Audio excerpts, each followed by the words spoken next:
Hello folks, we're here today with a special guest, Mr. Albert Einstein. Thanks, John. It's good to be here with you all on this wonderful evening.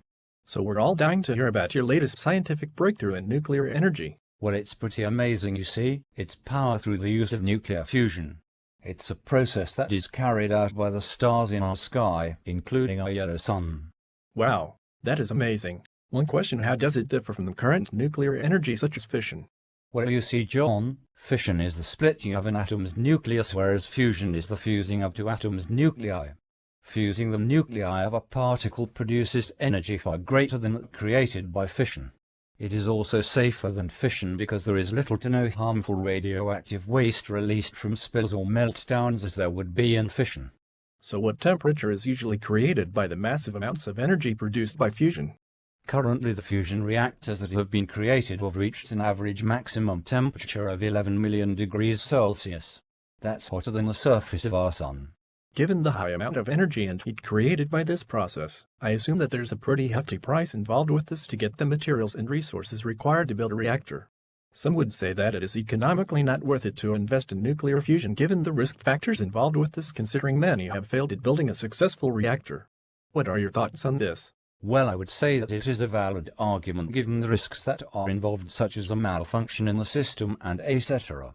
However, I think in the long run that it could be mutually beneficial because nuclear fusion is a self-sustaining, clean form of energy, and when it becomes commercially operational, everybody will want to be powering their homes, buildings, and etc. by the use of fusion, giving the world what it needs energy-wise and investors what they want financially.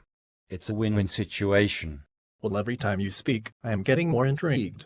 So how does nuclear fusion compare to other renewable energy sources such as solar energy and hydroelectric power?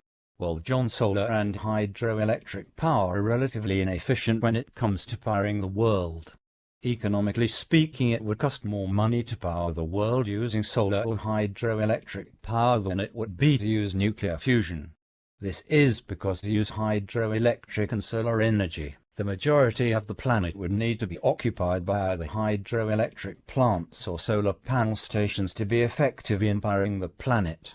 Fusion, on the other hand, would require far less plants and reactors around the world to be efficient. Altogether, fusion is much more efficient than the other forms of renewable energy. Well, that really puts it into perspective. What kinds of things could be powered by fusion other than buildings and homes?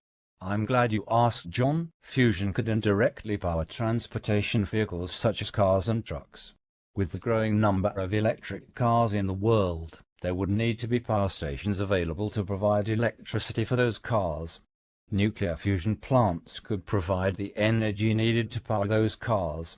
Fusion could also power transportation such as spacecraft. In the future, if fusion is commercialized and perfected, we could potentially make a relatively miniature reactor that could go into spacecraft to power and run them. Wow, I had no idea that fusion could be applied to transportation and space travel. I really hope that this is commercialized now that we had this talk. Unfortunately though, that is all the time we have. It was a pleasure having you come in and talk to us, Albert. Thank you, John. The pleasure was all mine. After the break, catch up on the heartwarming story of how a dog magically saved a small cat from another dog by putting it in his mouth.